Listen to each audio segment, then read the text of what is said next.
or I'll begin the session. Indeed, do not let me delay you, sir. Very well then. Ladies and gentlemen, this session of the Missouri State Senate is now called to order. I am the Honorary Lieutenant Governor William Henry Ashley, and I welcome all of you, senators and guests, to this important legislative session. But first, before I begin, we will have a speech. The Honorable Governor of the State of Missouri, Mr. Alexander McNair. All rise!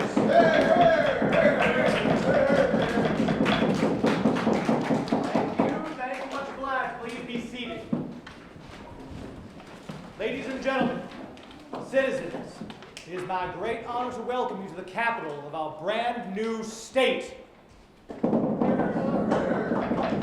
And my fellow Missourians, it is with deep humility that I thank you for your votes allowing me to assume the governorship, defeating my opponent. Yes, William Clark, that's right, yes. Well, he made his way to the Pacific in that little boat of his. I'm sure he'll find something to occupy his time. But no matter.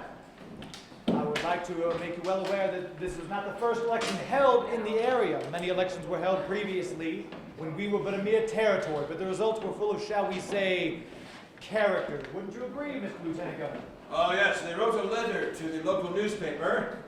I believe that it was to decry that the people sent to the state senate were ignoramuses, hardly capable of intelligent speech, let alone understanding the English language, and woefully incompetent to be serving as state legislators. Wise advice, and yet we end up with these folk here instead. Oh, no. All right.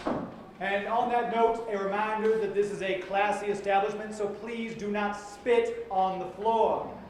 We have provided a spit bucket up here. However, we did not have the room to provide them at all rows. So for those of you seated in the back, please make sure you try to get a higher angle when you expectorate in a hopeful attempt to avoid hitting your neighbor. Let's get on with it, McNair. We're not getting any younger. Indeed. I know there's much work to do.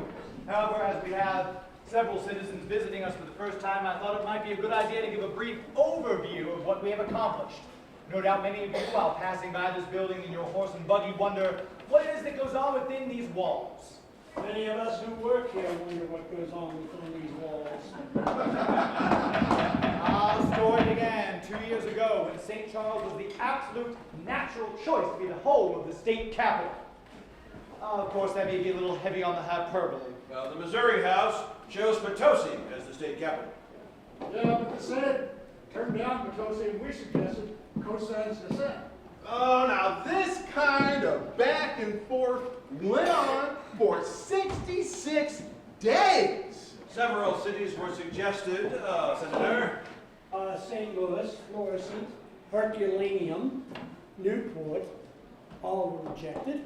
The Senate went back to its original choice of Côte Saint-Denis, and the House to its original choice of Franklin.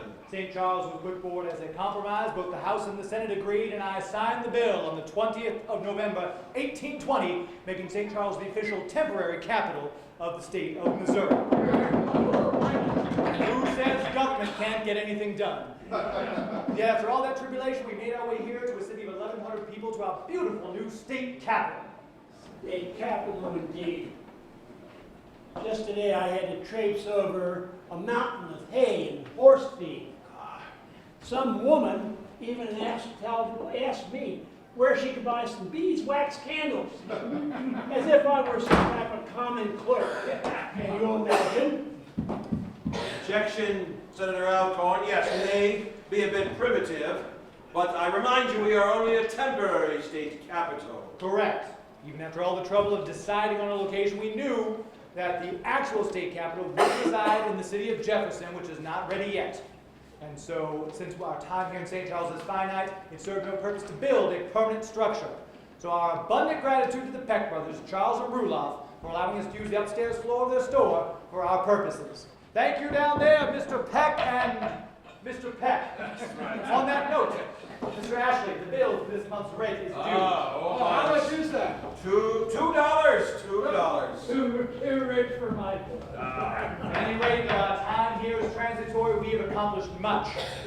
We have abolished poorhouses, We have voted on issues of slavery and states' rights, and we've created something I hope each and every one of you in this room has seen, the Great Seal of the State of Missouri, created by Circuit Attorney Robert Wells. Senator Green, would you like to explain some of the finer details? Certainly, certainly. Now, folks, if you take a look at this seal, you'll notice right here, this is the emblem for the United States of America. Now, right across from that, you'll see the new moon. Now, that represents our state is new in its phase with a whole lot of development to go, a lot of hope for our state.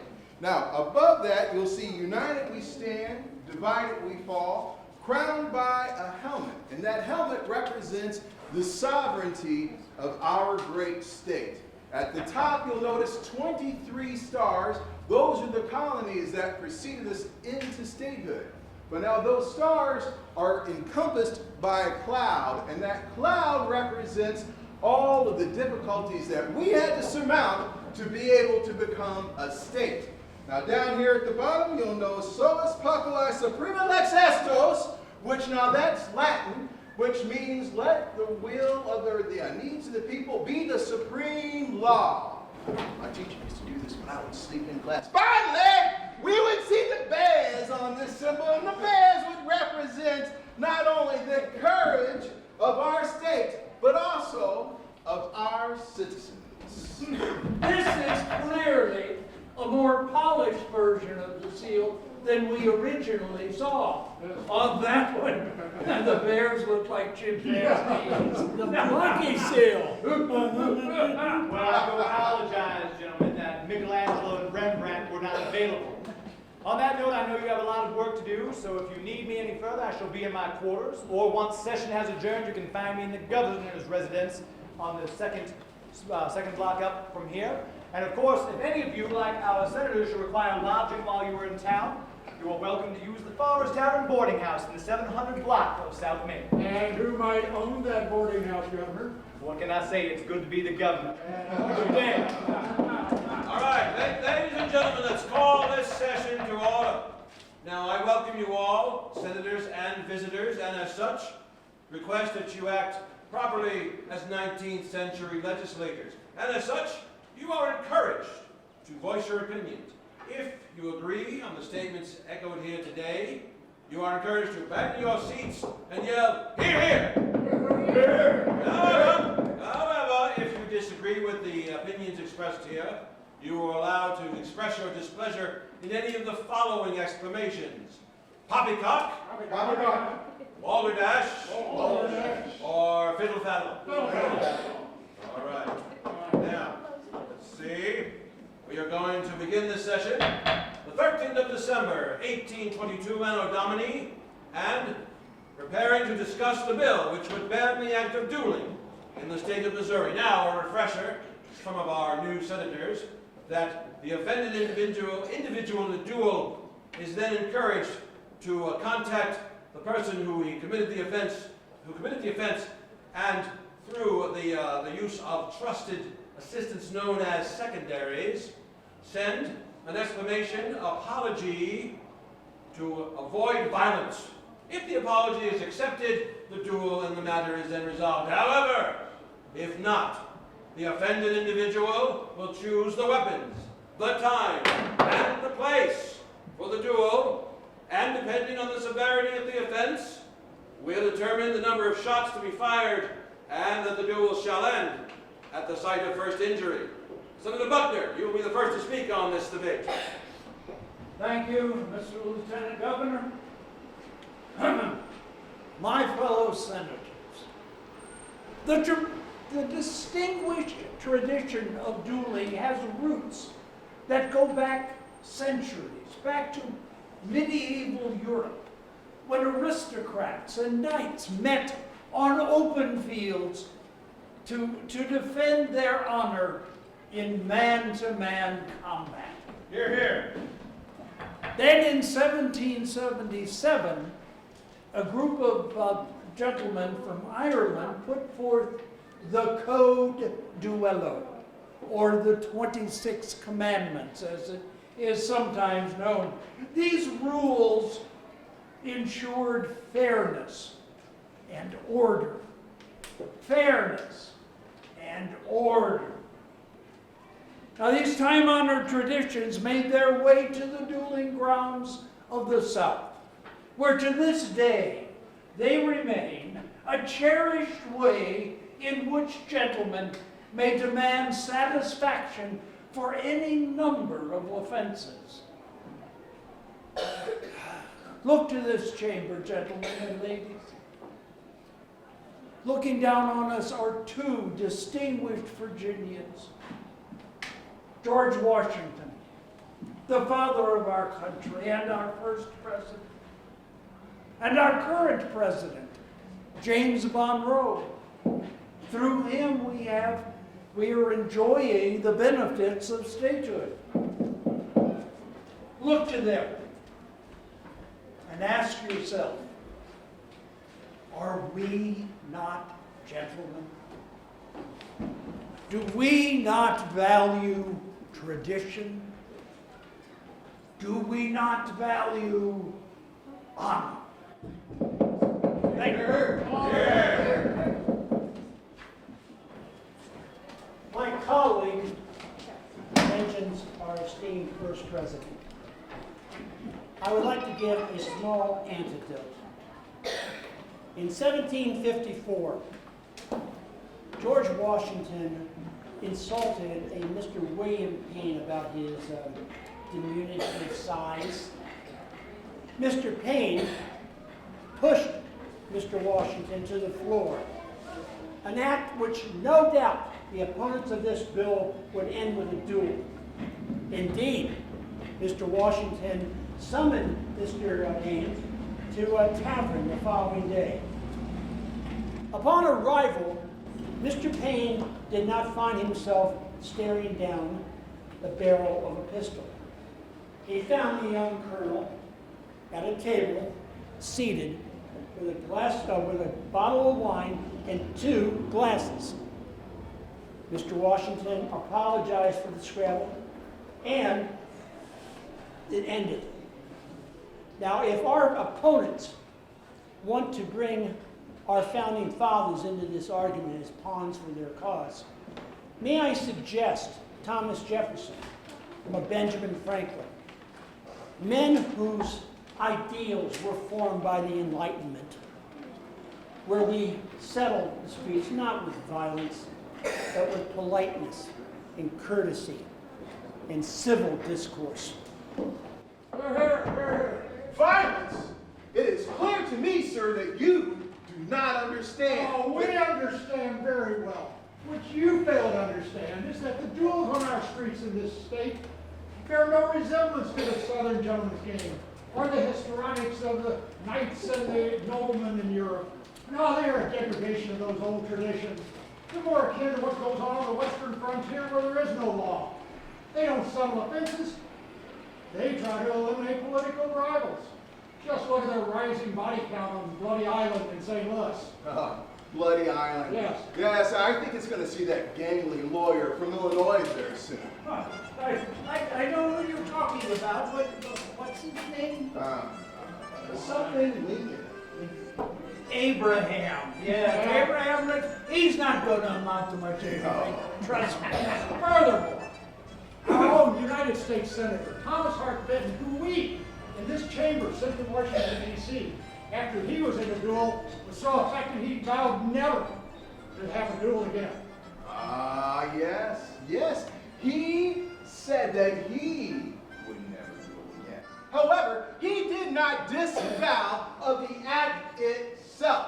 Ladies and gentlemen, it would be deplorable that a young man would be struck down in his prime, struck down the hope of his father and his mother. But in the duel, there is equality of terms, and there is the possibility of reconciliation. Hear, hear! That's right, they would not call dueling an act of honor if honor were not to prevail. Here, here. My friends, on this little patch of land that we call Missouri, for centuries there's been relative peace, starting with the settlers from France and Spain, and also the native people who were here. But that relative era of peace ended. When we brought our brawls and our gunfights, so-called dueling, this murder masquerading as chivalry. Join me in bringing this to an end, bringing the law, to bring this ancient, violent relic of Europe's history to an end. A thing that has absolutely no place, none, in an American society.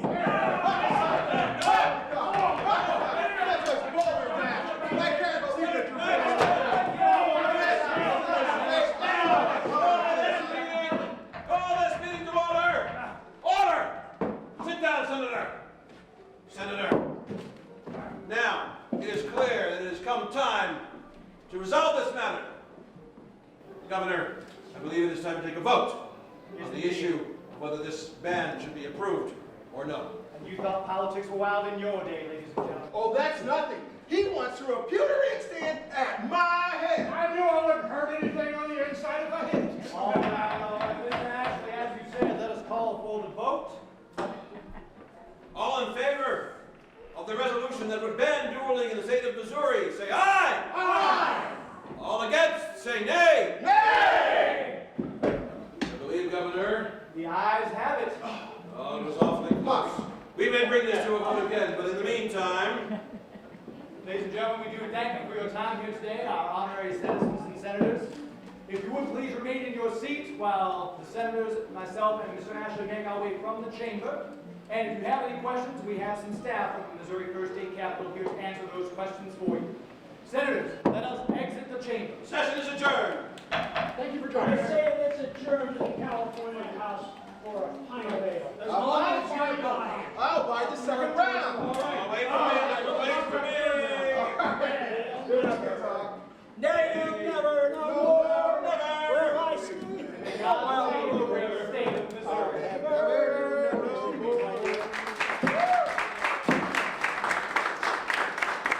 Come to your seat, gentlemen.